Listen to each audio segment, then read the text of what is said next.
வர வாய்ப்பை விட்டுறாதீங்க. தேடினாதான் கிடைக்கும், தட்டினாதான் திறக்கும். உங்க பயத்தை பார்த்து தைரியமா ஒண்ணு சொல்லுங்க. என் உரிமையை முடிஞ்சா பறிச்சுப்பார், நான் முன்னேறுவேன். முடிஞ்சா என்ன தடுத்துப்பார். கண்ணுல நெருப்போட, களத்துல வெறியோட, உங்க அறிவையும் தன்னம்பிக்கையும் நம்பி உங்க லட்சியத்தை நோக்கி தைரியமா அடுத்த அடியை எடுத்து வச்சா நீங்க வாழ்ந்துட்டு இருக்கீங்கன்னு அர்த்தம். சகல என் அடியை பார்த்தது இல்லையா? என்ன அடிங்கிறத மட்டும் நீ ஆளை பார்த்தா டம்மி பீஸா இருக்க, பயங்கரமான ஆளா இருக்கேடா.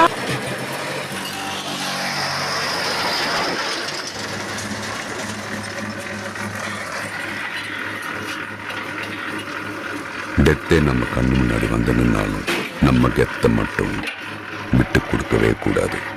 போங்க தம்பி, ஊருக்குள்ள போய் காட்டு பாருங்க. சரி, நான் செவனே தானா போய்க்கிருந்தேன். யாரு வம்பு தும்புக்காச்சும் போனனா? கௌரவம் கௌரவம்னு என் கௌரவத்தையே ஆரம்பிச்சிட்டீங்களா?